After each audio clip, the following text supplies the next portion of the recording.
Salut à tous et bienvenue dans votre nouvel épisode de The Trick Play. Aujourd'hui, nous nous retrouvons pour la deuxième partie des balls à vous présenter et nous démarrons tout de suite avec notre cher Augustin. Nous sommes deux. Salut Gus. Salut Elio, salut tout le monde. Eh bien, Augustin qui a l'air d'être enchanté par ce ball du 25 décembre, car oui, nous allons avoir un très beau cadeau de Noël, le Camellia Ball, à 20h30 sur ESPN, donc le samedi 25, en direct de Montgomery dans l'Alabama, entre Ball State et Georgia State. Augustin, un petit mot sur ce ball? C'est le lendemain de cuite bowl, le Hangover Bowl. C'est un bowl que Jordan Avicet avait gagné il y a 2 ans avec Buffalo. Il avait gagné lui le Bahamas Bowl et le Camellia Bowl. C'est la seule chose que je peux vous dire là-dessus. Franchement, regardez pas ce match, profitez de votre famille le 25 parce que ça risque de vous dégoûter pour la suite. Mais voilà, je passe quand même Ball State en favori. Je passe Ball State aussi en favori et on va aller rapidement sur le ball suivant car, eh bien oui, rapidement, c'est le Quick Lane Ball. Non, bon, bref, Quick Lane Ball le lundi 27 décembre entre Western Michigan et Nevada, 17h sur ESPN en direct du Ford Field, qui n'est autre que le stade des Lions de Détroit, donc Western Michigan à domicile au niveau de l'État. Nevada, cette année, c'est 8 victoires pour 4 défaites et troisième de Mountain West, avec notamment leur head coach Jen Orved qui est parti à enfin pas à l'intersaison, parce qu'on n'est pas à l'intersaison justement, mais qui est Il y a parti, quelques semaines, ouais. ouais, il y a même pas, je crois que sincèrement, je pense que ça date d'il y a moins de 2 semaines de tête, du côté de Colorado State, qui a remplacé Steve Adadio là-bas. Euh, donc un head coach en moins pour Nevada qui était vraiment celui qui a construit le programme, notamment autour de Carson Strong, le quarterback principal que vous connaissez bien, car encore une fois on est obligé de parler de draft, mais ça sera un des premiers à être sélectionné à son poste pour la prochaine draft. Carson Strong qui par conséquent opt-out et ne jouera pas ce match. Ah, ça, c'est Il... chiant, ça. Et bah c'est chiant, sachant qu'il y a aussi son receveur numéro 1, Romeo Dobbs, qui est auteur d'une excellente saison. Ça fait 2 ans d'ailleurs qu'il joue très bien.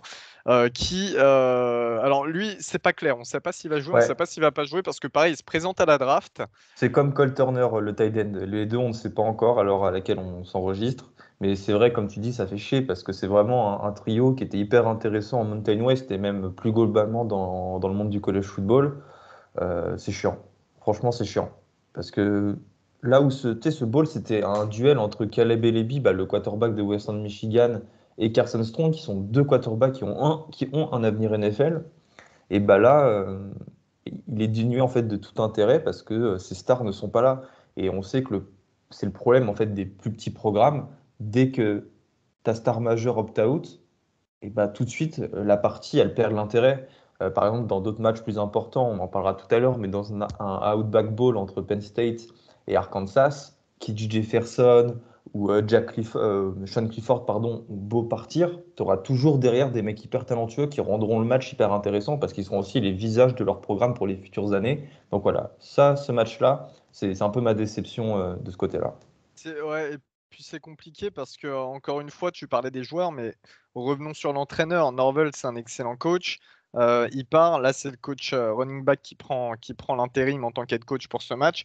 Donc, même si des joueurs de position ne seront pas là, rien qu'au niveau des appels de jeu, pour s'adapter avec des joueurs qui ont un peu moins d'expérience et comme tu le disais, un niveau peut-être un peu moindre comparé au gros programme de football, euh, c'est là où on va ressentir quand même une sorte de creux. Ouais, sur le Alors, spectacle, quoi, évidemment, c'est évidemment. ça, c'est ça. Et du côté de Western Michigan, donc on a tout le monde qui sera là, hein. Tu as parlé de Caleb Eleby, l'excellent receveur, mais il a deux très Non, bons, le l'excellent quarterback. quarterback, Ouais, excuse-moi, tout mais court. il a deux très bons receveurs, Sky Moore et Jalen Crum, qui ont plus de 2 milliards à eux deux. Il y a aussi un excellent jeu à la course, hein, avec Tyler et Jefferson, qui ont 19 touchdowns à eux deux et presque les 2 milliards. Voilà. Et puis au niveau de la défense, et là, c'est là où l'attaque de Nevada risque d'avoir du mal. Il y a un quatuor, genre ça tourne beaucoup, mais il y a une sorte de quatuor de linebacker du côté de Western Michigan qui sont simplement des machines à plaquer et à sac aussi. Ça veut dire qu'ils sont bons sur les blitz. Euh, Ça je, m'étonne pas. Les, ça- euh, les Duramal du Michigan, là, en MAC. Ouais, exactement. Exactement. Et Western Michigan qui est d'ailleurs à 7 victoires pour 5 défaites cette année et quatrième en MAC. C'est Toi, tu plutôt bien. donnerais? C'est Ouais, plutôt pas oui, mal ça comme va bilan bien. parce que ça a été très disputé cette année, la MAC. Moi, je pars sur une victoire de Western Michigan. Je t'avoue que si Carson Strong, bon, Romeo Doubs, on ne sait pas encore, mais si ces mecs-là étaient restés pour le bowl, j'aurais facilement voté pour le Wolfpack. Mais bon, Mais non, le seul Western Wolfpack Michigan. qui est viable, c'est le C'est celui Wolfpack d'Aguenau. d'Haguenau. Voilà, de Mojo. Je te suis, je vais donner à Western Michigan vainqueur. On est toujours le lundi 27 décembre, le Military Bowl, Augustin, à 20h30 sur ESPN, du côté du stade de Navy à Annapolis, Maryland. Boston College qui affrontera East Carolina. Alors là, c'est pareil, c'est Made in Côte Est. C'est Boston College qui sort d'une saison un petit peu en demi-teinte, 6 victoires, 6 défaites en ICC, avec notamment l'absence de Phil Jurkovec, le Ouais, quarterback pendant quelques principal, matchs. Ouais. qui était pas là pendant quelques matchs à cause d'une blessure cette année, sachant que c'est vraiment un mec avec un beau potentiel. Toi et moi, on l'apprécie pas mal, sachant qu'il était aussi à Notre-Dame avant de transférer du côté de Boston College. Il devrait jouer ce ball. Ça, c'est plutôt une bonne nouvelle pour les Eagles. Tandis qu'en face, East Carolina, c'est 7 victoires, 5 défaites, troisième en AIC. Voilà, Avec c'est une une équipe équipe. qui est hyper, comme tu allais dire, qui est hyper sexy à avoir joué et qui nous a offert des matchs hyper intéressants cette année. Je pense notamment à celui face à Appalachian State. Je crois que c'était pour la week 1 ou la week 0 même. Bon, ils avaient perdu, mais le match avait été franchement super cool. Et ça, pour le coup, c'est un match que je vous conseille de regarder parce que d'un côté, tu as, ce jeu un petit peu léché des Pirates et de l'autre, tu as le Boston College un peu plus conservateur, mais qui reste une équipe très très stable notamment avec une O-line qui est pas mal du tout. Après, Boston College, comme tu l'as dit, Louis, ils sont en 6-6. Ils sont sur une mauvaise série de défaites, hein. Ils ont perdu face à Florida State. Ils se sont fait éclater par Wake Forest. Va falloir voir où ils en seront pour ce match. Mais sincèrement, je pense qu'on va pouvoir s'attendre à un beau match. Et là, je parie sur un upset, Elio. Je parie sur East Carolina. Et bah, tu sais quoi, j'aime beaucoup East Carolina également, et notamment le head coach Mike Houston, qui a été d'ailleurs très demandé là, enfin Ouais, très demandé exactement. en tout cas, qui était annoncé sur beaucoup de postes ces derniers temps, qui est l'ancien head coach aussi de James Madison. On sait que James Madison, c'est toujours un bon programme à son niveau. Dans FCS. Euh, donc, ouais, je donnerais aussi l'upset à East Carolina. Ça m'étonnerait pas, sachant que Jurkovec, c'est pareil, il revient, mais Et une petite quand tu blessure, reviens hein. un petit peu à la dernière minute, ouais, t'es peut-être pas à 100%, faut te remettre aussi dans le bain. Voilà, East Carolina, ils ont beaucoup à prouver sur ce genre de match. C'est un bowl face à une équipe du Power 5, donc pourquoi pas. On passe tout de suite au mardi 28 décembre, donc le lendemain, au Birmingham Bowl, Birmingham dans l'Alabama. Toujours pas en Grande-Bretagne, j'ai déjà fait la blague l'autre fois. Houston qui verra, qui affrontera Auburn. Alors ça c'est pareil, c'est une belle confrontation. Moi Ouais, j'aime superbe. beaucoup ce match. Ouais. Houston qui sont à 11 victoires pour 2 défaites cette année, sachant qu'une des défaites c'est la finale de la l'AAC face à Cincinnati qui a été perdue. C'est une très très bonne saison pour les Cougars. Et en face, on a un Auburn alors qui est à 6-6. Première saison de Brian Harsin, le head coach qui était l'ancien head coach de Boise State. Ils sont derniers de SEC West, mais ils sont Mais ouais. battus. Ils sont battus. Alors ça, c'est toute la logique d'Auburn, tu vois. C'est le paradoxe Auburn, ouais, comme tu dis. Ils ont Ils battent Ole Miss, Arkansas. Ils ont failli battre Bama. Si Tank Bixby avait été un petit peu plus intelligent, tu sais, s'il était resté dans le terrain, ils auraient certainement battu le Crimson Tide. J'en veux encore à Auburn d'ailleurs d'avoir Ouais, de ouf. gâché ce match. Mais bref. Mais bon, au final, ils terminent sur un bilan de 6 victoires pour 6 défaites. Bon, je vais en profite pour faire mon petit speech anti-sec.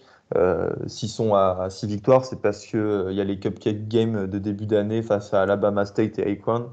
Ce qui est honteux, bref, mais ça augmente leur bilan. Bonix Elio est parti sur le portail des transferts. On ne sait pas encore où il ira à l'heure à laquelle on s'enregistre. Peut-être du côté de UCF, on verra. Ouais, Du coup, on se pose beaucoup de questions. Ouais, on se pose beaucoup de questions. Mais c'est vrai que la logique UCF serait pour avec rejoindre le Gus départ de Malzahn. ouais, pour rejoindre Gus Malzahn, son ancien coach, un coach entre guillemets légendaire d'Auburn, faut quand même le dire. Et Ouais, oui, je suis complètement d'accord. Et le départ de Dylan Gabriel, le quarterback principal de UCF du côté de UCLA, libère le poste pour Bonix. Donc à voir s'il va de ce côté-là. Mais comme tu l'as dit, il est sur le portail des transferts. Il va pas jouer ce match. En revanche, TJ Finlay risque de jouer normalement. Il a une Il petite a blessure quand à la même, cheville. il a une petite blessure à la cheville, donc c'est à voir. TJ Finlay, transfert cette année d'LSU, qui a eu quelques reps, hein, qui avait déjà joué avec LSU notamment l'année dernière aussi. Donc c'est quelqu'un qui a des Cas matchs dans les jambes, d'expérience. Ouais. qui a d'expérience. J'espère qu'il pourra jouer parce que ça sera intéressant à voir. Que ce ne sera pas le first string quarterback qui sera sur le terrain. En revanche, il n'y a pas d'offensive coordinateur. Non, mais c'est. Bref, c'est un Bah, peu. ça, Voilà. c'est la conséquence du coaching carousel cette année, hein. Quasiment tous les Ouais. programmes sont touchés par les changements de coach. Il faut être très chanceux pour pas être dans ce cas-là. Et comme tu dis, Elio, bah, Mike Bobo, qui était le coordinateur offensif depuis un an, a été remercié par Brian Arsene. Et du coup, il n'entraînera pas les Tigers pour ce bowl. À cette absence s'ajoutent les opt-out de Roger McCleary, le cornerback, que Valentin adore, qui est hyper bon en presse, notamment Elio, non, ou en zone. Je confonds pas du tout, mais je sais Il est pas, en c'est presse. dans quel. C'est plus un joueur presse, il me semble. Ouais, Si ok. je te dis pas de bêtises, parce que des fois je confonds dans ma tête, mais à ce que je vois, Mike Cleary, pour moi, c'est de la presse, hein, surtout. Dans Ok, ma tête, ce que je vois je comme crois que film. c'est ça aussi. Après, tu as Zacoby McClain qui sera pas là, mais, et ça c'est cool, ça va donner encore plus d'intérêt à ce bowl. Il y a Tank Bixby qui sera de retour, alors qu'il y a une semaine, il avait mis son nom dans le portail des transferts. Et il faut croire que Brian Arsene a réussi à trouver des arguments pour le faire revenir. Et quand on connaît l'apport de Tanks Bixby dans cette équipe, il a inscrit 10 touchdowns notamment cette saison. Bah voilà, ça c'est vraiment quelque chose qui va apporter à cette attaque des Tigers. Ton pronostic, Elio, que tu me laisses le temps de réfléchir parce que putain, pas facile celui-là.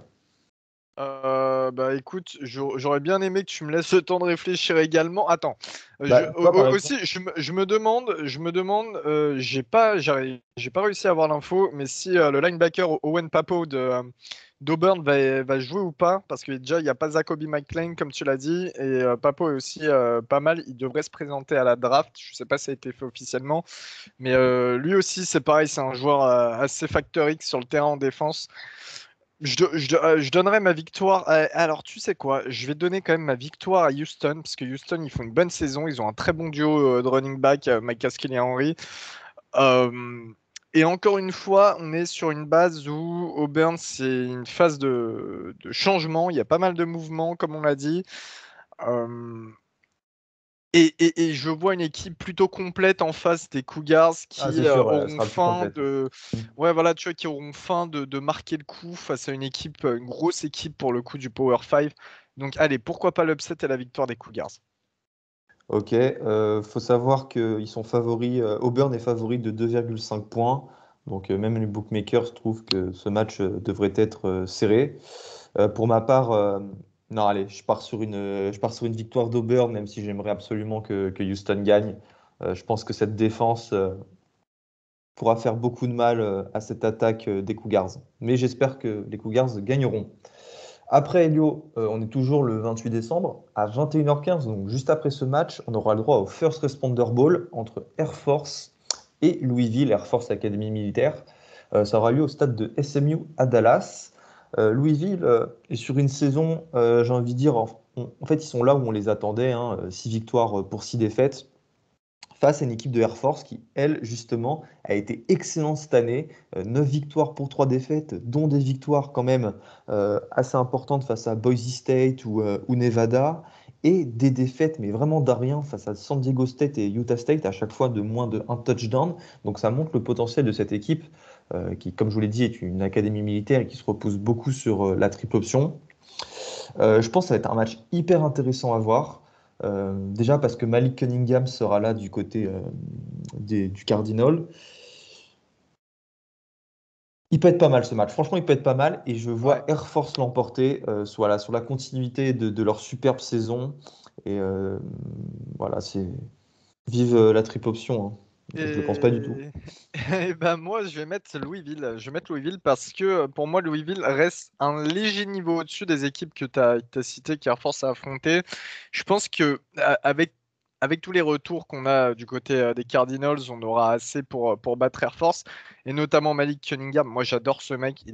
Enfin, sincèrement, il est extrêmement fun à voir jouer. Et en plus d'être fun, il est fort, quoi, tu vois.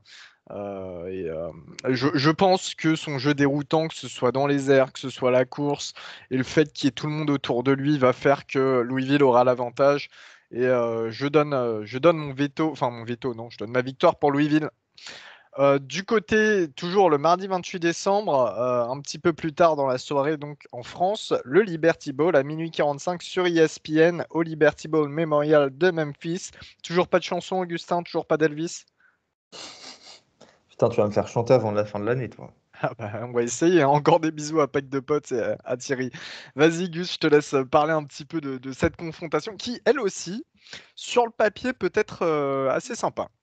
Alors, elle est sympa, mais avant ça, elle est super drôle parce que vous le savez, ici, on le répète suffisamment deux fois dans nos épisodes. Mike Leach, le coach de Mississippi State, vous savez, ce adepte de la Air Raid Offense, retrouve ses Red Raiders qu'il a coaché dans les années 2000 et à qui il demande toujours de l'argent hein, parce qu'il avait été viré en 2009.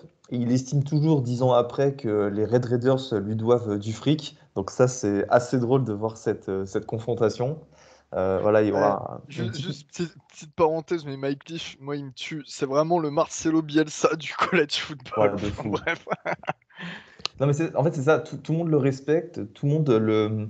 comment dire tout le monde le salue pour son génie tactique, son génie C'est ça, sa offensif. philosophie de jeu, tu sais. Mais il a jamais été coach d'un grand club, un peu comme Bielsa, tu vois. Enfin, bon, Ouais, non, mais je suis désolé à mes fans marseillais, mais on parle de Bielsa comme si c'était un coach du Barça, du Bayern, de je ne sais qui. Et au final, il a fait quoi? Il a fait Leeds, Marseille. Il a pas fait non, mais l'Atlético aussi? en fait, c'est ça. Leach, il est toujours Bah oui. resté dans des équipes du Power 5, mais type moyenne, on va dire, Ouais, mais au moins, il euh, peut mettre sans sa... manquer de respect, avec un style de jeu qui est propre qu'à lui-même, avec sa Ouais. RN, mais vraiment qui est propre qu'à lui-même, son type d'RN.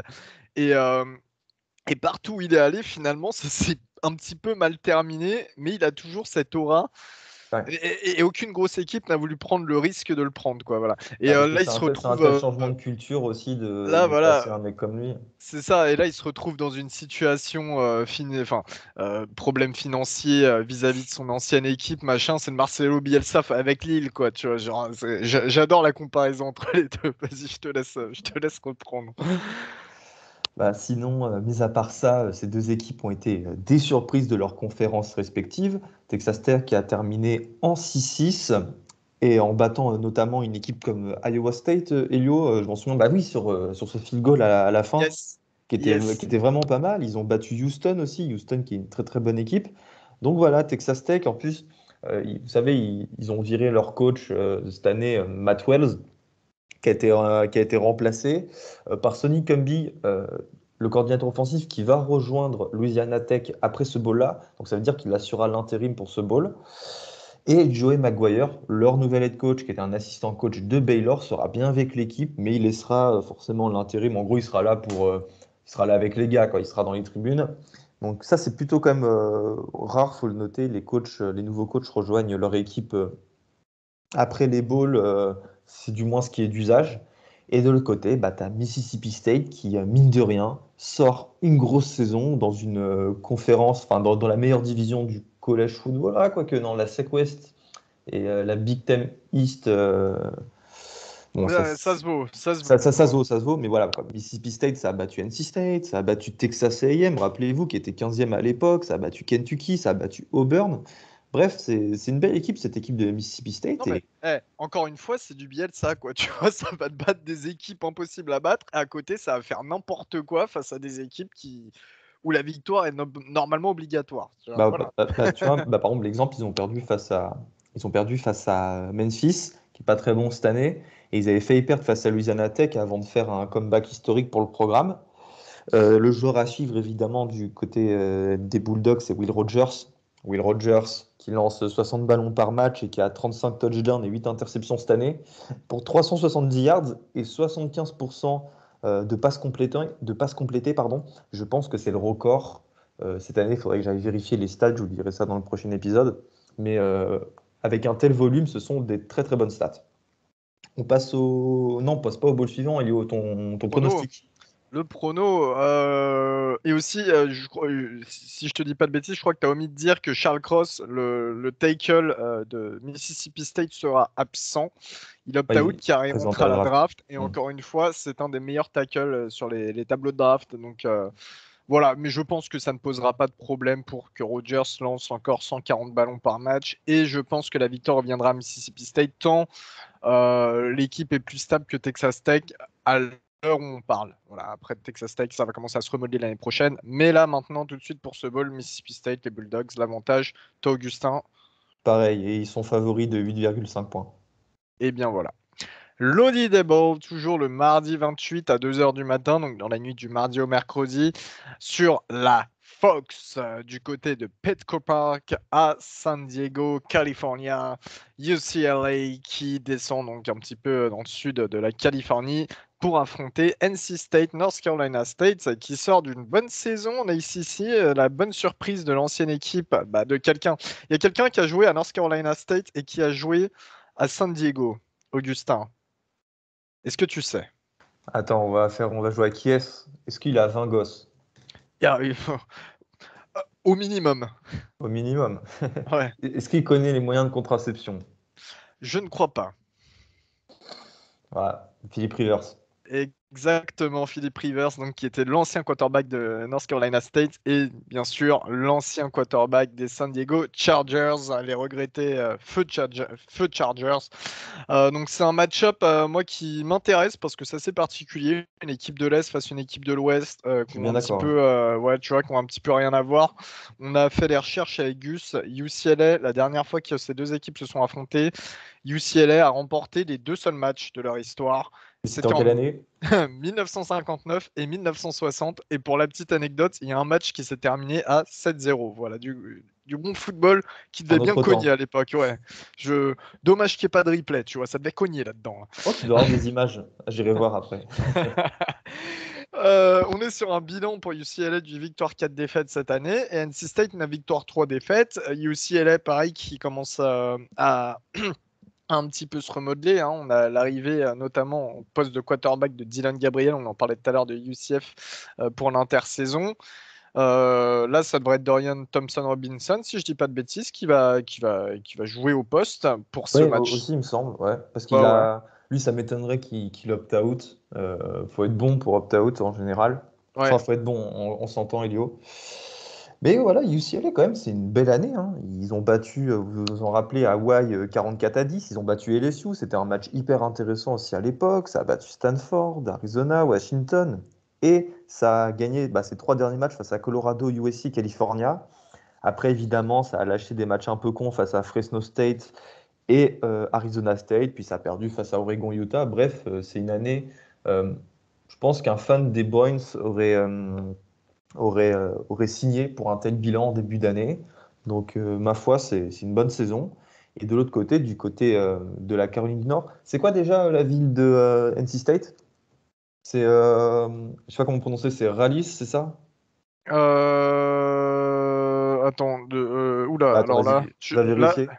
Et du coup, là, North Carolina State, NC State, le Wolfpack. Je sais qu'il y en a un auditeur qui a étudié là-bas, donc on te oui, salue. ça Riley, je suis vraiment bête, ça Riley, C'est bien ça, ok. dans l'agglomération de Riley-Durham, bien sûr, et Exactement. dédicace aux Hurricanes. Et du coup, NC State sort une saison à 9 victoires pour 3 défaites. Des défaites face à Mississippi State, Miami et Wake Forest, à chaque fois de peu. Et sinon, des victoires face à North Carolina, face à Clemson.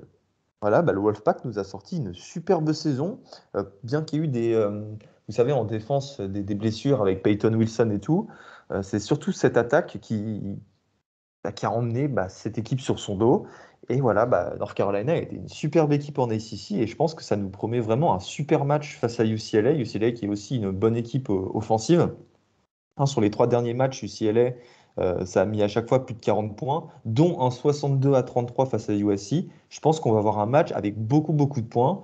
Et j'en viens à là. Elio, ton pronostic, le gagnant? Je, j'aime beaucoup NC State. Ils ont quand même une équipe qui, sur le papier, a produit du jeu, en fait, si tu veux. Ils ont deux très bons coureurs, Zonovan Knight et je sais plus c'est Et le quel, deuxième qui Person, je est très crois. compliqué. Et qui opte le Person. deuxième? Ouais. Ah, il a opt-out. Bon, bah alors voilà, dans les airs, ils ont beaucoup de joueurs qui reçoivent le ballon. Je pense à Emeka Emezie, bien sûr, mais je pense en fait, ils sont plusieurs à recevoir beaucoup de ballons. Devin Leary, le quarterback, il est quand même à 35 touchdowns cette année. À Et autant? Ok. ouais, 35 touchdowns et 5 interceptions, si je te Ah, dis c'est pas de super. bêtises. Et en défense, ils ont le linebacker Drake Thomas qui a 6 sacs. Pour un linebacker, 6 sacs, faut aller les chercher, hein, faut pas oublier ça. Ouais, de ouf, de ouf. Comme tu l'as dit, ils sortent d'une belle saison. Après, est-ce que UCLA, le fait de jouer en Californie, un petit peu plus Ah, sur je leurs pense que ça change horaires, rien. ça donne, je sais pas. Euh, Allez, je donne ma voix à UCLA, mais de peu, de très peu. Moi, je la donne à NC State, qui est un de mes programmes préférés. Et ça, c'est plutôt régulier depuis quelques années. Donc voilà, NC State. Et je regarde vite fait qui est favori. C'est NC State de 1,5 points. Donc Voilà, autrement très dit, serré. Ouais. les deux équipes sont très serrées. Et j'espère qu'NC State remportera le match en revanche, mais bon, je donne UCLA. Le, Excusez-moi, toujours le mardi 28 décembre, 4h15 du matin, dans la nuit de mardi à On mercredi, va de toute rompiche, hein. manière. Non, bah, si pour certains c'est les vacances, que vous êtes des couches-tard, il n'y a pas de souci. C'est au Chase Field de Phoenix, le stade de baseball des Diamondbacks, des Arizona Diamondbacks.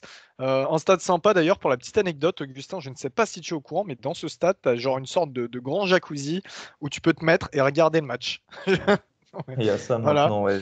Ça fait partie des nouveaux packaging des stades. Eh bien, j'espère que tu auras l'occasion d'en faire l'expérience avec une coupe de champagne pour un bon match de baseball, un de ces jours, Gus. C'est le Guaranteed Rate Bowl entre West Virginia et Minnesota. Alors là, c'est quand même là du bon football du nord-nord-est. Ça cogne, ça tape, ça tabasse. C'est la première rencontre de l'histoire entre ces deux équipes, donc ça va encore plus taper, tu vois. Et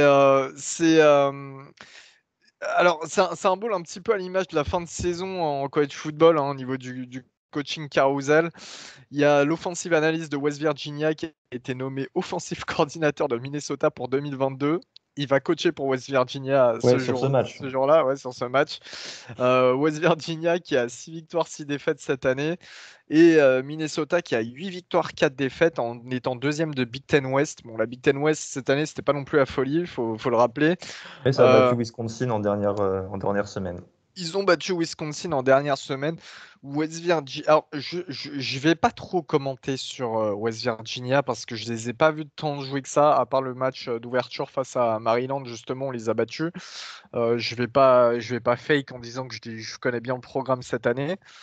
En revanche, Minnesota, je pense ils ont eu beaucoup de mal en début de saison et ils sont repartis sur une bonne dynamique à un certain point. Ils ont perdu Mohamed Ibrahim, leur running back star, qui était vraiment l'homme à tout faire au niveau du jeu à la course. En début de saison, ça leur a fait très mal, mais finalement, ils se sont bien remis. Donc, pour moi, je vais pas commenter trop ce match. Toi, tu ajouteras si tu as ajouté, mon Gus, mais Minnesota part quand même favori. Voilà, Ouais, parce que leur défense est bien meilleure que l'attaque de West Virginia, notamment largement. l'attaque à la course de West Virginia qui a beaucoup de mal. Cette attaque à la course de West Virginia court que pour 126 yards par match. C'est beaucoup, c'est pas assez en fait pour battre une équipe de Big Ten, je pense. Et voilà, je pars aussi, Elio, sur une victoire de Minnesota qui est favorite de 4,5 points. Ah ouais, de si peu, ouais. Étonnant, étonnant. Sachant que pareil dans les airs, Jaren Dogle, le quarterback de West Virginia, bon, voilà. Alors, on passe au Fenway Bowl. C'est vraiment le Wasabi Fenway Bowl. Ouais, nouveau sponsor pour le coup. Donc Parce que voilà, c'est un nouveau bowl tout simplement. donc c'est un bowl qui, bien sûr, comme vous l'avez entendu dans le nom, se situe du côté du Fenway Park, le stade des Boston Red Sox, stade mythique de baseball, hein. Ça, c'est voilà pour tous les amateurs de sport américain, c'est vraiment un des stades que vous devez connaître au niveau du nom. J'y suis allé une fois pour un match et ambiance sympa. Enfin voilà, c'est vraiment Boston à 300% ce stade. Donc toujours bien de voir un bowl dedans. C'est le mercredi 29 décembre à 17h. Donc cette fois-ci, vous n'avez pas d'excuse de la nuit. Virginia, les Cavaliers le programme qui va affronter SMU. Encore une fois, une sorte de match-up aux antipodes entre les deux. C'est un bowl inaugural donc pour ce Wasabi Fenway Bowl. Boston, on rappelle, qui se trouve sur l'île d'Hokkaido au Japon. Virginia qui a 6 victoires pour 6 défaites. Ça sera le dernier match de head coach Bronco Mendenhall. On avait dit qu'il avait décidé de, entre guillemets, démissionner, en tout cas de quitter le programme. Ah, mais c'est ce qui va se passer, il démissionne. Apparemment, Oui, il se retire, il a envie d'avoir une vie un peu plus tranquille. ouais, en fait, c'est le terme démissionner qui me dérange plus. Et voilà, il se retire. Voilà, t'as trouvé le bon terme, c'est ça que j'aime bien. Virginia qui a aussi 3 titulaires de sa O-line sur le portail des transferts, notamment un joueur au nom nigérian que j'ai oublié, mais qui est un des meilleurs à son poste en college football. Ils sont sur le portail des transferts. Il n'y a aussi aucune certitude qu'ils joueront pas. En face, on se trouve avec SMU qui a 8 victoires, 4 défaites. Bonne saison. Départ du head coach Sonny Dykes. Pour Euh, TCU, ouais. pour TCU qui reste au Texas. Donc, je sais pas si tu as l'info qui coachera pour SMU, si c'est quand même Dyke. Non, non, je ne l'ai pas. Ça sera pas Rashfin, d'ailleurs, parce que Rashid il arrivera après le bowl. Ouais. Non, j'ai pas du tout d'infos sur MCMU, mais je t'avoue qu'en fait, c'est un bowl qui aurait dû être hyper intéressant, mais SMU, ça va pas trop en ce moment, tu vois. Ça va pas trop. Et bon, ils ont quand même leurs deux receveurs, Danny Gray et Reggie Robertson, qui joueront. Bah, Ça, c'est surtout un déjà pas super mal. quarterback, quoi. Et Tanner Ils ont Tanner Mordecai, Mordecai, ouais, qui ouais, a 39 touchdowns pour 12 interceptions cette année. Et en face, Brennan Armstrong devrait être là. Donc ça, c'est cool que Brennan Armstrong joue. Ça a été une des têtes d'affiche cette année en college football. 404 yards de moyenne par match pour 31 touchdowns et 10 interceptions. Ça peut être un match offensif intéressant. Mais après, j'ai peur que ce match soit un pétard mouillé. Tu vois ce que je veux dire? ouais, je suis d'accord. Sur le papier, c'est beau, mais Je suis d'accord. Après, c'est toujours à voir au niveau de l'horaire, au niveau du stade, comme je l'ai dit. Brennan Armstrong, moi, c'est clairement un de mes joueurs de CFB préférés cette année. C'est un de mes joueurs préférés, même l'année dernière, d'ailleurs, quand il avait démarré. Il est pareil, un petit peu à l'image de Cunningham. Il est très fun à voir jouer. Il sait lancer. Il court comme un malade. Enfin, bref, bah, c'est un peu un go-to guy, comme on ouais, dit en NBA, tu vois. Tout passe par lui. c'est ça. Après, il C'est l'âme ressort de de cette équipe. blessure. On verra le nombre de snaps qu'il aura. On verra s'il est à 100%. Voilà. Comme tu l'as dit, Ah, c'est le risque pétard mouillé ce match. Je sais pas qui tu donnerais vainqueur. putain, bonne question, hein. Ouais, si Virginia, parce que c'est le dernier match de Mendenhall. Euh, Ah non, c'est Virginia. SMU cette année, ça chie un peu dans la colle. Virginia. Allez, moi je dirais SMU justement quand même parce qu'on retrouve un trio offensif assez important. Daix sera pas. Allez, SMU. Comme ça fait un partout et on verra, on verra qui a raison à la fin. On continue sur les stades de baseball, mon cher Augustin. Toujours le mercredi 29 décembre, 20h15. Cette fois-ci, je vais regarder le match. Il me semble que je ne travaille pas. Ah, peut-être que si. 20h15 au Yankee Stadium de New York, bien sûr, dans le Bronx, le stade des Yankees, qui se verra accueillir le Pine Stripe Bowl, qui verra s'affronter Virginia Tech, les Hokies, face à mes chers Terrapins de Maryland. Donc ça fait extrêmement plaisir car nous n'avons pas été en bowl depuis 2016. Voilà. Donc c'est un match aussi qui est assez important au niveau historique car c'est une ancienne rivalité d'ACC à l'époque où Maryland y était, hein. Le dernier match entre les deux remonte à 2013. On mène la série de matchs d'un match, car on a 16 victoires pour 15 défaites face à Virginia Tech. Virginia Tech cette année, ça a été un petit peu compliqué du côté de la SEC. 6 victoires, 6 défaites. Ils seront entraînés, enfin le programme sera entraîné par J.C. Price, le head coach intérimaire, en attendant la prise de fonction de Brent Pry, car on vous l'a dit, Brent Pry, le defensive coordinator de Penn State, sera le prochain head coach de Virginia Tech. Il y a 5 starters de Virginia Tech qui vont manquer le Ça, match faut en parler. parce qu'ils se présentent à la draft, Non, mais sachant que Alors, C'est des cinquièmes tours, à part Amar et Barno qui peut peut-être, moi j'y connais rien, mais tomber au troisième ou au deuxième. Barno, ouais, ça sera, non, ça sera du troisième jour, Barno. Et Ça sera je du sais pas troisième si jour. Lecitus Smith peut-être. Et encore, c'est un all-line. Enfin, je Ouais. comprends pas. Franchement, je comprends pas. C'est quelque chose qui m'énerve, mais En fait, ce on va qui pas se s'attarder passe, dessus. pour vous faire une petite synthèse quand même, parce qu'on sait que pour certains, c'est aussi un petit peu nouveau tout ça, le college football, les balls, tout ça. Euh, la plupart du temps, les gros joueurs qui sont quasi assurés de partir dans les 2 premiers jours de la draft ne jouent pas les balls parce que voilà, ils veulent pas se blesser avant la draft, Alors ils veulent qu'ils ont être en joué bonne 12 matchs condition. avant. C'est vrai que c'est un petit peu frustrant parce que les balls, ce sont des finales. Toujours frustrant pour les programmes, pour nous les fans. Ça peut aussi se comprendre, voilà, ils veulent pas se blesser. Mais pour les joueurs qui se retrouvent aussi à partir pour la draft, mais qui sont peut-être pas forcément, qui Bah, seront non, mais sûrement c'est pas ça. présents pour. Faut que tu continues à prouver ton niveau sur ces matchs. Voilà. Enfin, je comprends pas. Après, attends. J'ai vu que du coup, Amare Barno, c'est un D-end. Il y a aussi un defensive tackle qui ne jouera pas. Donc ça veut dire que Wilfried Penney devrait avoir beaucoup de temps de jeu. Notre Français Wilfried Penney qui de toute manière a déjà joué durant toute la saison, donc vous le verrez aussi jouer ce match-là. Euh, Numéro 91. Penney qui, d'ailleurs, qu'on a interviewé, vous avez l'interview sur YouTube. En face, Maryland, on est comme Virginia Tech, 6 victoires, 6 défaites, avec quand même quelques victoires intéressantes. Nous, il n'y aura pas de gros manque en fait du côté du terrain. On a eu plusieurs joueurs qui sont inscrits sur le portail des transferts ces dernières semaines, mais alors, des joueurs assez importants, mais qui n'étaient pas encore starters. Donc plutôt des jeunes, des freshmen en général, qui avaient un gros Ouais, potentiel, mais qui n'étaient pas starters. Terence Lewis. Terence Lewis, Brandon Jennings, par exemple, pour ne citer que. En revanche, on aura nos starters habituels seront là. Tolia Tagovailoa, je pense aussi que c'est le genre de match où il doit pas mal prouver. Alors, on sait que c'est quelqu'un qui a un petit peu du mal avec la pression, mais quand il est à l'aise, ça peut faire mal. On va retrouver toute notre équipe offensive et notre équipe défensive. Je pense sincèrement que là, c'est le moment de gagner ce ball. Et en plus de ça, c'est une sorte de rivalité. Au-delà de l'ancienne rivalité ICC, c'est aussi une rivalité régionale entre la Virginie et le Maryland. Donc voilà, je ne sais pas qui tu donnes vainqueur, toi, Gus. Ouais, je crois que je vais donner Maryland. Parce que en plus, tu sais, il y a eu ce dernier match face à Rutgers qui, moi, m'a impressionné. Là, votre victoire de 30 ou 35 Ouais, points, ouais. qui était la victoire justement pour aller en bowl. Non, je pense que vous allez gagner, sincèrement. Et je pense aussi que le stade des Yankees sera rempli. Ça ne m'étonnerait pas du tout que les fans de Virginia Tech et Maryland fassent le déplacement, parce Oui, que Maryland c'est proche et Virginia Tech, ça reste quand même une base, une fan base solide.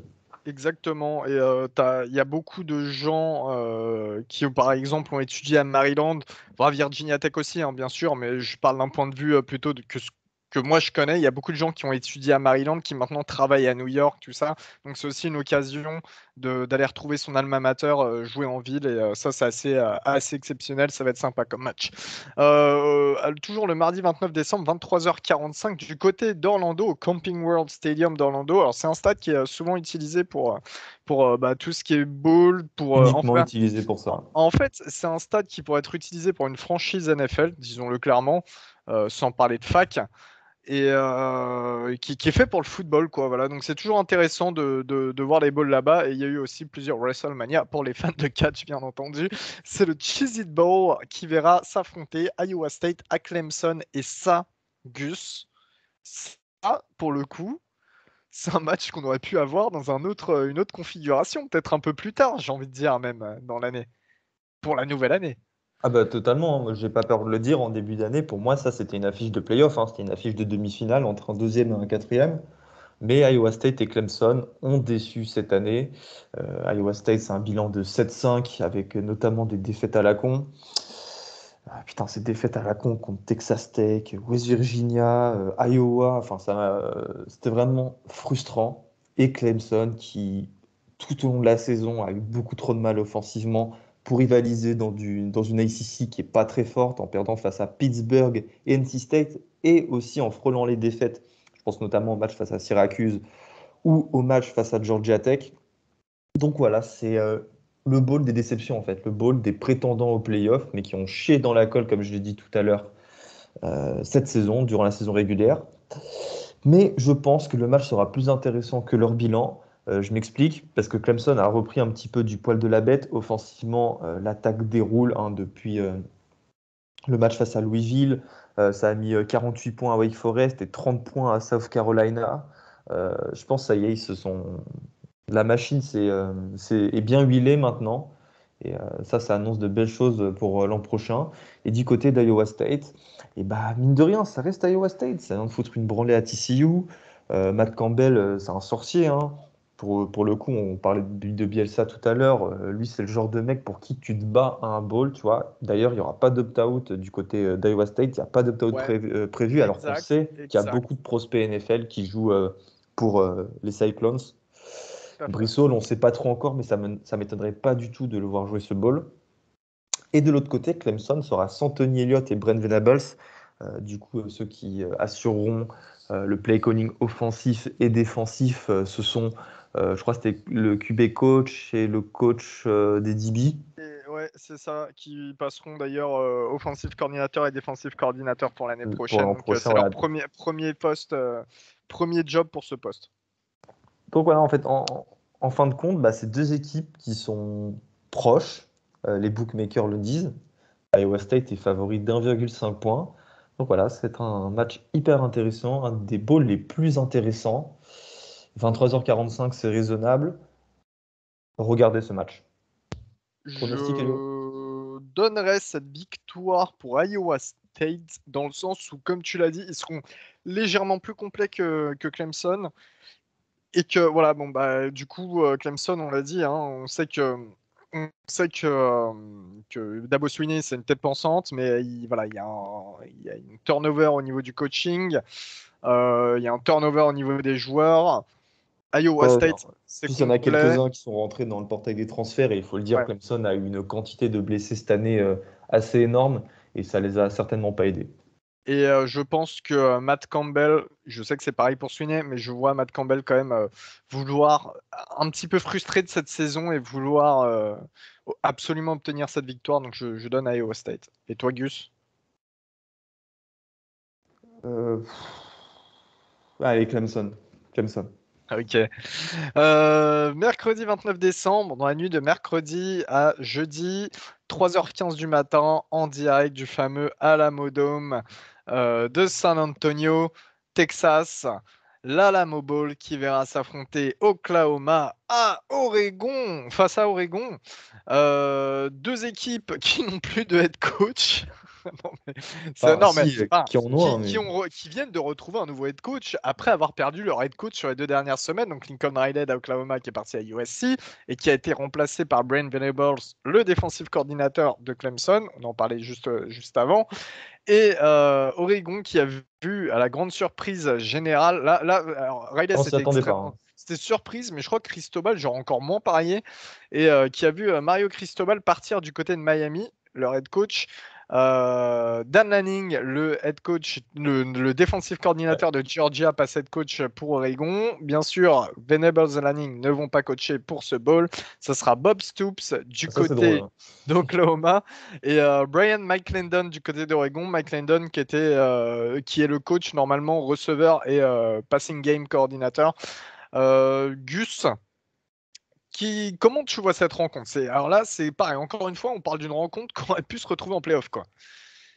Ouais, qui aurait pu, ça s'est joué sur la fin de saison, hein, parce que Oklahoma et Oregon étaient des prétendants aux playoffs, quoi qu'on en dise, jusqu'au mois de novembre. Mais bon, les Sooners sont perdus face à Baylor et Oklahoma State, et Oregon a perdu 2 fois d'affilée face à Utah, ce qui les a complètement en fait sortis de la course au playoff et encore pire au bowl du Nouvel An. C'est un match bizarre parce que il y a beaucoup d'opt-out, hein. Thibodeau, Ouais. évidemment, du côté d'Oregon. Tu rajoutes Nick Bonito pardon, et Perion Winfrey du côté d'Oklahoma. À Oklahoma, tu as Hazelwood et Theo Weiss qui ont quitté le programme respectivement pour Arkansas. Et non, Theo Weiss, on ne sait pas encore où il Non, ira. ouais, non, non, Theo Wiz, il est ressorti du Il est portail des revenu. transferts et ouais, donc peut-être qu'il va jouer ce match justement. C'est la grosse interrogation, mais il est revenu et Et cette tu nouvelle as, date d'hier. aussi, et t'as aussi Spencer Rattler, mine de rien, et Austin Stogner qui sont partis à South Carolina. Le match aurait dû être beaucoup plus intéressant. Mais on verra des freshmen se révéler. Et c'est ce que je disais tout à l'heure, c'est aussi la force des gros programmes. Oklahoma a beau perdre des commits, a beau perdre des joueurs sur le portail des transferts, ça reste un blue blood du college football. Donc il y aura toujours des freshmen, des mecs hyper talentueux, des stars de leur lycée respectif qui vont se révéler sur ce match. Et bah, on aura peut-être un match dénué d'intérêt, on va dire, sur le papier, parce qu'on connaîtra pas trop les joueurs, mais ça peut être impressionnant et en tout cas, j'en perds pas espoir, tu vois. Du côté d'Oklahoma, il y aura quand même au poste quarterback Caleb Williams, donc qui sera là, qui va sauter la place de Spencer Rattler cette année, le freshman. Je pense qu'on aura, parce qu'il n'est pas annoncé absent, mais on aura enfin les deux d'ailleurs ne sont pas annoncés absents, mais on aura la paire de running back Kennedy Brooks et Eric Gray qui est quand même assez impressionnante. Éventuellement Marvin Mims, le super receveur. Il y a quand même pas mal de il y a quand même pas mal d'arguments pour Oklahoma dans ce match, sachant qu'Oregon est. Ouais, et puis Oregon, même s'il était resté Cristobal, Oregon est mauvais depuis Bah, 3-4 ils semaines, sont donc pas, qu'est-ce qui ils t'aurait sont pas changé? top. DJ James, le cornerback principal, il sera pas là également. Anthony Brown, le quarterback, bon bah voilà, on n'en parle plus, hein, mais bon, c'est Ouais, on en compliqué. parle trop même. Ouais. Donc je pense qu'Oklahoma a quand Ouais, même moi un aussi, avantage Oklahoma. certain au niveau du talent sur le terrain. Et Voilà. Oklahoma est favori de 4,5 points. Voilà, n'en déplaise aux deux rageux d'Oregon du podcast. Mais voilà.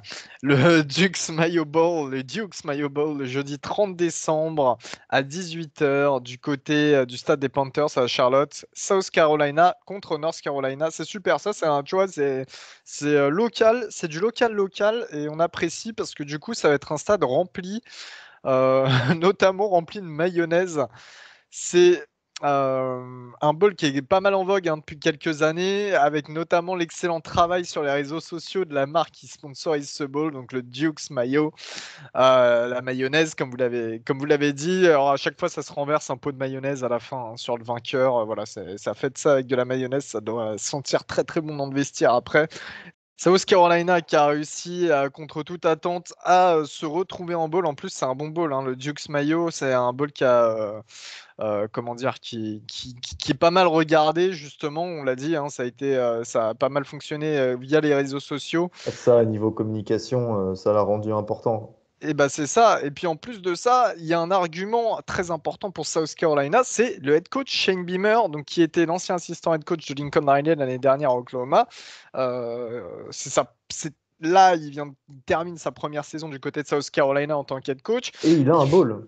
et il a Faut un le dire bowl, quand même. il fait On, du on- bon recrutement. on pensait que South Carolina allait être en 2 ou 3 victoires cette année. Au final, pas mal, hein. Et bah ouais, ouais. Et Beamer qui est un très bon recruteur, là on l'a vu avec notamment les premières signatures pour la classe 2022. C'est à lui de montrer aussi qu'il s'est bien coaché. Et ça va être important pour les prochaines recrues parce qu'il y a encore des joueurs qui hésitent à aller à South Carolina pour 2022. On ne sait pas qui sera le quarterback pour ce match du côté des Gamecocks, hein. Jason Brown qui est rentré sur le portail des transferts ou Zeb Noland. En face, on a UNC qui a 6 victoires, 6 défaites également. UNC, c'est peut-être une de nos plus grosses déceptions de la saison. Tant on les attendait mieux. Alors, on sait qu'ils avaient eu des changements au niveau du coaching offensif, notamment, et du personnel offensif sur le terrain. Sam Howell, le quarterback star, sera là. On sait qu'Howell a beaucoup à se racheter avant la draft. Comment tu vois ce match, toi, Gus? Qui va se prendre la mayonnaise à la fin? Franchement, difficile, hein, parce qu'on sait à quel point North Carolina est sur courant alternatif cette année. Ça peut te sortir des très bons matchs. Je pense à celui face à Virginia et face à Miami, pardon. Et après, bah, perdre face à Florida State ou face à Virginia Tech. Vous vous en souvenez, le match de Virginia Tech en tout début de saison, là, qui était un match super. Et de l'autre côté, tu as South Carolina qui est, mine de rien, un petit peu pareil. Donc certes, tu bats des équipes comme Florida et Auburn, qui sont des belles victoires, n'en déplaise aux gens qui disent que ces adversaires ont été pas forcément très bons cette année. Et encore Auburn, je suis méchant. Mais d'autre côté, bah, ça prend des branlées face à Texas A&M et Clemson. Ça a perdu face à Missouri. Donc c'est vraiment difficile de situer ces deux équipes, tant elles ont été sur courant alternatif cette année. Je pars quand même sur une victoire de North Carolina. Parce que aussi, South Carolina, comme tu l'as dit, il y a pas Jason Brown. Zem Noland, il a joué le dernier match, c'était putride. Ouais, non. North Carolina. Palmarès de South Carolina, on pourrait faire jouer Augustin en poste de quarterback. Je donne la victoire à UNC. Bah, attends. Tu rigoles, mais ils ont fait jouer quand même quelques matchs cette année en tant que titulaire un ancien walk-on de North Dakota State, hein, qui était et un graduate student. Respecte, s'il te plaît, respecte. Euh, du jeudi 30 décembre, toujours 21h au Nissan Stadium de Nashville, le stade des Tennessee Titans, le Music City Bowl qui voit Purdue affronter Tennessee. Alors là, on sait que le stade va quand même être aux couleurs des Volunteers, hein, les fans de Tennessee qui ont une fanbase assez incroyable. Ouais, c'est malade. Voilà, ouais, franchement, pour le coup, no disrespect pour Purdue, mais le stade va quand même être très orange. Purdue qui sort d'une bonne saison, moi c'est une de mes équipes chouchou de cette année, 8 victoires, 4 défaites, avec notamment le très bon quarterback Aidan O'Connell qui est de retour et qui sera de retour pour l'année prochaine, il me semble, qui va être super Il a senior. annoncé, ouais. Ils ont quand même leurs deux meilleurs joueurs, David Bell, le receveur, et le Diane Karfatis qui seront absents, hein. C'est des joueurs qui vont être appelés lors du premier ou deuxième jour de la draft. Premier, hein. Bah, pour David Bell, on ne sait pas, hein. On hésite avec le deuxième jour, mais c'est possible premier. Mais Karfatis, oui, lui, voilà, il est exceptionnel. Ça va être un gros manque du côté des Boilermakers. Je pense que c'est la dernière occasion pour Purdue de montrer que le programme a effectué une excellente saison à son niveau. Il y a moyen qu'ils essaient de faire passer un message. Mais en face, on a Tennessee. Et là, c'est ce qui est le plus impressionnant. Moi, Tennessee m'ont impressionné cette année. Ils sortent de problèmes catastrophiques avec notamment des punitions de la NCAA. Ils prennent Josh Heupel un petit peu au hasard en tant qu'head coach. Ils n'avaient pas trop le choix. Josh Heupel qui arrivait du UCF l'année dernière. Pas trop le choix. Enfin, c'était un second couteau, quoi. Oui, voilà. Quand je dis pas trop le choix, c'est que bon, il pouvait pas. C'est pas du tout le premier sur la liste. C'est ça. Et finalement, ils sortent une bonne saison. Ils sont à 7 victoires, 5 défaites. Ça joue bien, Tennessee, parce qu'il faut voir ce que ça produit aussi sur le terrain.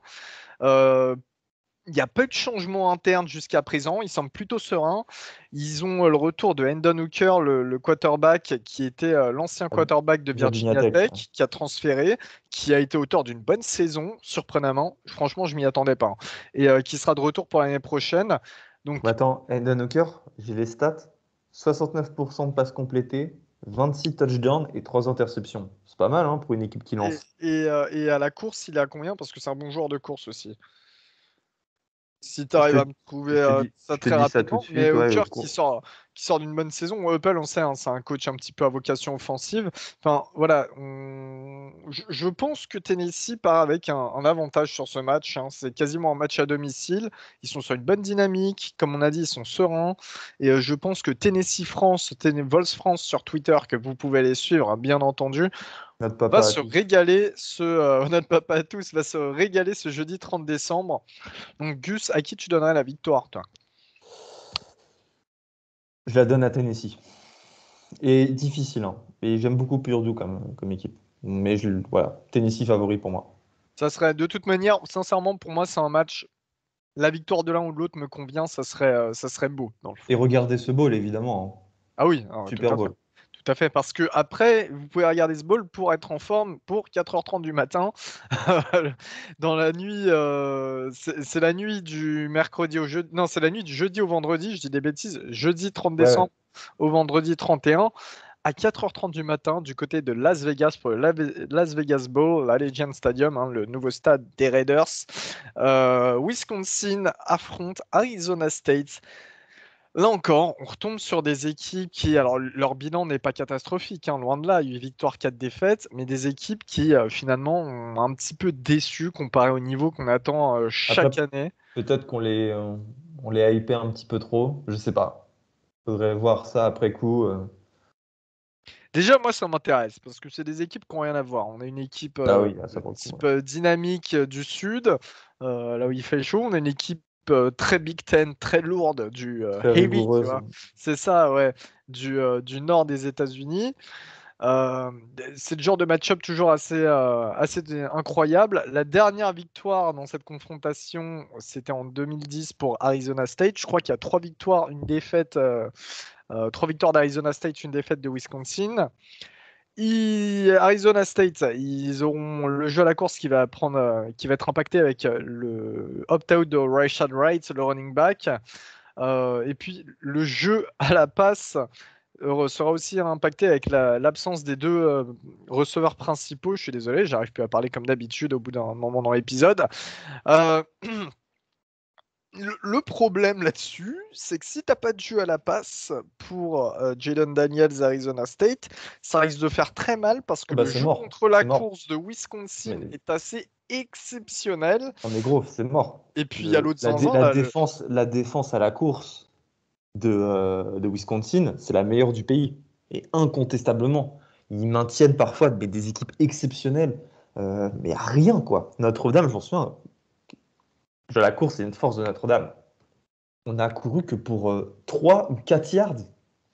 Et puis, ce qu'il faut bien se dire, c'est que Wisconsin, ça affronte la plupart des meilleures O-line du pays, hein, en Big Ten. Donc, quand tu affrontes une bonne O-line, en général, le jeu à la course en face se développe plutôt bien.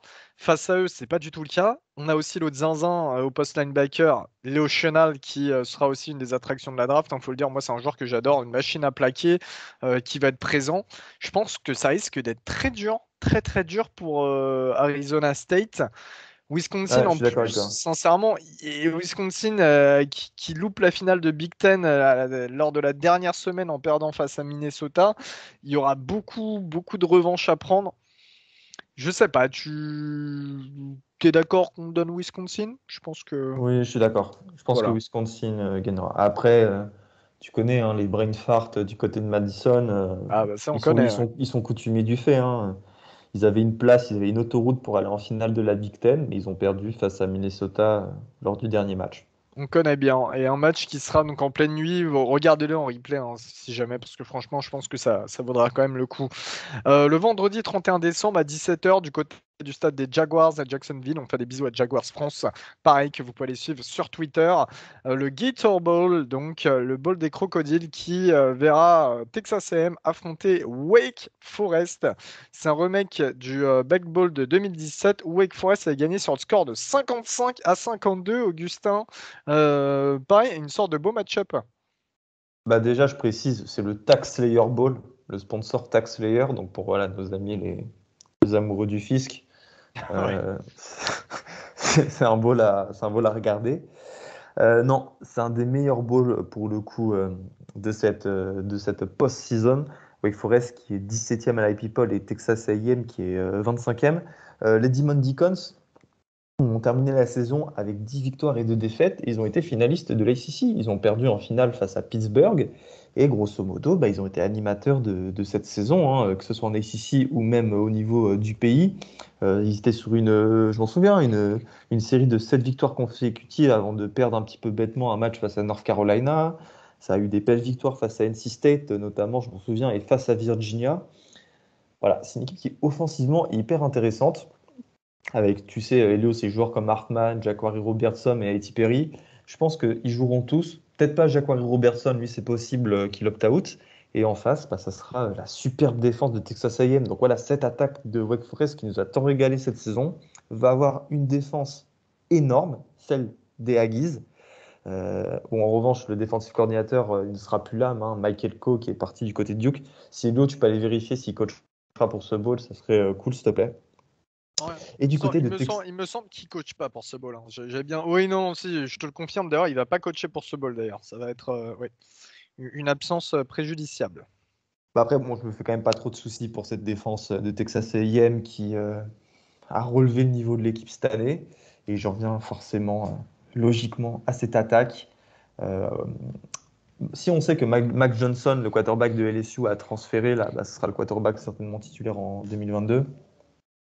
Le quarterback titulaire pour ce match, pour ce bowl, ça sera Blake Bost, un welcome quarterback, parce que Zach Calzada a rejoint le portail des transferts en fait. Il va quitter College Station. Mais Haynes King, le quarterback titulaire en début de saison, aura un petit peu de temps de jeu, il devrait prendre des snaps. Reste à savoir s'il se remettra bien de cette blessure et si ça lui permettra de prétendre à du temps de jeu. Mais voilà, quoi, c'est drôle. Ils vont faire jouer le programme le plus riche du pays, le programme qui recrute le mieux maintenant depuis 2 ans, qui a 5 ou 6, 5 étoiles Ah, ils sont par premiers classe. là pour 2022, premiers du recrutement devant Bama quand même. Bah, ils vont faire jouer un quarterback sans bourse, un quarterback qui paye ses études. Et ça, faut le dire, c'est plutôt rare. Ça arrive pas tout le temps. Bon, le dernier grand quarterback à avoir fait ça, enfin non, pas le grand quarterback, le dernier quarterback à avoir joué dans une équipe sans bourse, en payant ses études, c'était Baker Mayfield. Donc attention, loin de moi l'idée de comparer Blake Bost à Baker Mayfield, parce que d'ailleurs ce mec il a jamais joué. Mais voilà, c'est toujours drôle de le mentionner. Texas A&M est favori de 5 points, et je pense que c'est Wake Forest qui va gagner. Et j'espère que Wake Forest va gagner. Et je regardais la fiche de Blake Boss. Il avait des offres à l'époque d'Arkansas State, Austin Peay, Incarnate World et Lamar. Voilà. Et il a décidé d'aller en walk-on à Texas A&M. Il a bien eu raison pour le coup. Il va jouer un bowl. Voilà. C'est exceptionnel. Moi, je donne la victoire à Texas A&M. Texas A&M. Gus, toujours le vendredi 31 décembre, le Sun Bowl à 18h, El Paso au Texas, à frontière avec le Mexique, sur CBS. Le Tony the Tiger Bowl, on peut dire ça comme ça, des Ah, c'est le, Kellogg's. Sun- c'est le Sun Bowl, mais sponsorisé par Tony the Tiger, la mascotte des Frosties de Kellogg's. Voilà.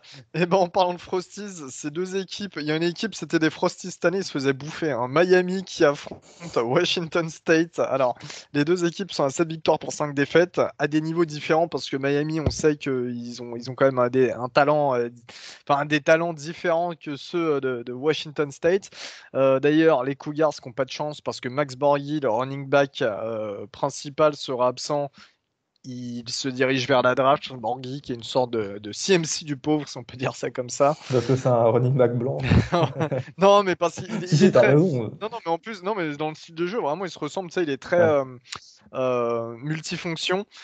Ils auront, enfin, les Cougars auront Jack Dickert en head coach, hein, qui était le defensive coordinator et qui avait remplacé au pied levé durant la saison euh, Mitrovic. Ouais, Rolovic. Rolovic, qui avait Et été ça, c'est bien, viré. parce que ça va assurer un petit peu de stabilité au niveau du coaching, et ce qui n'est pas le cas de Miami, comme tu vas le dire. Sachant que Dickert avait bien, enfin depuis qu'il avait repris les rênes de head coach, franchement, l'intérim, ça s'était bien passé, ça avait bien été, et Washington State continue de bien jouer, donc tant mieux. Miami en face qui a viré Manny Diaz qui va d'ailleurs devenir defensive coordinator du côté de Penn State. Il n'y a pas de head coach pour l'instant. Mario Cristobal d'Oregon devrait arriver un petit peu plus tard. C'est la troisième apparition de Miami au Sun Bowl et c'est la troisième apparition de Miami au Sun Bowl après avoir viré un coach à chaque fois, Ouais, donc trois elle est coachs drôle ces virés. anecdotes. Ouais, c'est pas mal. Ça sera Jess Simpson, le D-line coach, qui sera le head coach intérimaire pour ce match. Et les appels offensifs seront de la part de Rob Lincoln, le coach receveur. Je sais pas, une victoire de Miami quand même, Gus, sachant que ça devrait être Tyler Van Dyke, à mon avis, qui va jouer au poste de quarterback, et Tyler Van Dyke est plutôt pas mal, le freshman. Ouais, je pense que c'est Miami. Ouais, je pense aussi. Allez, je parie sur Miami. Eh bien, très bien. L'Arizona Bowl, le vendredi 31, du côté de Tucson, Arizona, bien entendu, 2 heures du matin, sur Bass. Je sais, j'avais pas vu. Ça sera sûrement sur Internet parce que c'est sur Barstool Sports. Oui, il n'y a pas de chaîne TV pour Non, il n'y a Barstool pas de chaîne Sport. TV. Non, non, il n'y a pas de chaîne TV pour Barstool. Non, mais ce sera assez incroyable quand même. Boise State affrontera Central Michigan. Boise State, c'est 7 victoires, 5 défaites cette année. Central Michigan, 8 victoires, 4 défaites. Du côté de Boise State, pas mal d'interrogations, encore une fois, au poste de quarterback. Hank Bachmeier, qui a mangé énormément de coups cette saison. Je crois que ça a été le quarterback qui a été le plus touché cette saison par des défenseurs. On ne sait pas s'il va jouer ou s'il va être préservé parce que ça risque d'être difficile pour lui. Jack Sears, son remplaçant, qui était l'ancien quarterback de USC, on savait, il avait transféré avant l'année dernière. Et lui, sur le portail des transferts, au niveau du poste receveur, le receveur principal qui se dirige vers la draft, Khalil Shakir, va jouer. En face, Central Michigan, l'argument offensif, quand même, c'est Lou Nichols the third, le running back qui a 1710 yards cette année et 15 touchdowns. Ah, Ça qui va doit être avoir les meilleures stats offensives du pays, hein, au niveau des yards, hein, si je dis pas de Et bêtises. Il y a des jeux, ouais, il y a de grandes chances. Je l'avais vu dans le top. Je sais plus. Si t'as un gagnant à donner entre ces deux équipes, Boise State. vas-y. Allez, je vais sur Central Michigan. Moi, j'aimerais bien voir un petit peu la manière de jouer de Central Michigan. Pourquoi pas? Le 1er janvier, bonne année 2022, les amis. Bonne année, Gus. Bonne année, Lio. Merci Augustin. 18h sur ESPN2, l'Outback Bowl, et ça c'est un gros bowl, le premier de l'année, du côté du Raymond James Stadium de Tampa. Ah, mais le problème, c'est qu'il Et sera pendant les matchs, pendant les bowls du Nouvel An, quoi. ben, ça va être pendant les bowls du Nouvel An, pendant les playoffs. Penn State qui affronte Arkansas. Penn State 7 victoires, 5 défaites cette année. Arkansas 8 victoires, 4 défaites. C'est un Donc match Penn State. intéressant. C'est un match intéressant. Penn State qui n'aura pas de defensive coordinator, si je dis pas de bêtises, pour ce match, car Brent Price sera parti. Manny Diaz, je ne sais pas s'il sera déjà arrivé. Non, je crois que ça va être Anthony Poindexter. C'était le Ah oui, co-défensif coordinateur oui. qui a fait notamment des interviews pour le poste à Virginia. Mais non, je pense pas que Manny Diaz reprenne tout de suite le poste. Au niveau de l'attaque, le receveur principal, et moi, même si c'est un joueur de Penn State, c'est vraiment un de mes chouchous de la draft, Jan Dodson, qui opt-out. Voilà, en direction de la draft. Et en face, Traylon Burks, qui est aussi un des meilleurs receveurs de la prochaine draft, du côté d'Arkansas, qui opt-out. Un match qui risque de... Je pense sincèrement que ça va pas être la folie offensive, ce match. Qu'est-ce que t'en penses, Gus? Non, ça va être un gros match défensif, hein. Bah, Arkansas, c'est une très bonne équipe défensive de SEC et Penn State est une très bonne équipe défensive de Big Ten. Et vous savez ce que ça veut dire dans ces deux conférences. Je pense pas qu'il y aura beaucoup de points. C'est un match qui peut vite devenir chiant. En fait, je pense que ce sera soit blanc, soit noir. Donc, soit on aura un match exceptionnel, soit on aura un match de merde. Un peu comme le Indiana ou les Miss de l'an dernier. Moi, j'ai peur que ça termine comme ça, mais bon, on verra. C'était la Ouais, Outback Bowl d'ailleurs. il y a des chances, sachant que c'est pas deux gros quarterbacks qui s'affrontent. Un KJ Jefferson pour Arkansas, bon, il tient la C'est des bons baraque, mais sans quarterbacks, mais plus. voilà quoi. C'est pas très impressionnant. Oh, Et quoique. Après, si KJ Jefferson, il peut être impressionnant, mais pas face à la défense de Penn State. il a un ou deux flashs, tu vois, de temps en temps, mais ouais. Et en face, du côté de Penn State, Sean Clifford, comme d'habitude. Bon, on va se limiter au niveau commentaire sur Clifford, qui revient d'ailleurs pour une saison du côté de Penn State. Je pense que le mec s'est Je vraiment sais pas dit, s'il genre, jouera. non, mais je pense qu'il s'est vraiment dit, bon, de toute façon, c'est la fin de ma carrière de football si je décide de terminer maintenant. Donc voilà, il s'est dit, allez, une saison, on profite, on fait la fac, c'est pas grave. Le Citrus Bowl, le samedi 1er janvier, toujours 19h sur ABC. Du côté, une nouvelle fois d'Orlando, Camping World Bowl. Iowa qui affronte Kentucky. C'est la première rencontre entre ces deux équipes de l'histoire. Et c'est une vraie confrontation du Midwest. On aime beaucoup. Alors, encore une fois, ça va pas être un festival offensif. On a un Iowa qui sort de 10 victoires, 3 défaites après avoir trusté pendant longtemps le La haut du deuxième top place. Ouais. 25. Ouais, Mm. la deuxième place notamment du top 25 exact. En face, on a Kentucky qui sort de d'une saison à 9 victoires pour 3 défaites, deuxième de SEC East. Enfin, Kentucky, excellente saison, très Ouais, surprenante. Euh, exact. on aura en revanche, on va avoir pas mal d'absents encore une fois. Et ça risque d'enlever un petit peu de piquant, Gus. Ouais, mais comme tu dis, toi, c'est des équipes défensives et collectives. Donc, je pense pas que ça porte trop préjudice. Tu vois, là, tu parles de Tyler Goodson, mais Tyler Goodson, il n'a pas été bon cette saison. Tyler Linderbaum, le centre sera là, évidemment. Bah, les O-line, voilà, qui montrent toujours l'exemple quand il faut jouer les balls. Non, mais c'est vrai, parce que Linderbaum, parlons-en, c'est le premier intérieur line qui va partir lors de la draft. Alors, peut-être pas, il y a Kenyon Green de Texas A&M, mais Linderbaum, c'est premier tour, meilleur centre, et ça fait longtemps d'ailleurs qu'on n'a pas eu un centre comme ça qui se présente à la draft. Et le gars est là, quoi, il joue ce match. Non, mais respect, tu lui dis quoi? Respect à lui. Redis-le voir. Respect. Très bien. Enfin, la fierté des nôtres. Deuxième épisode d'affilée.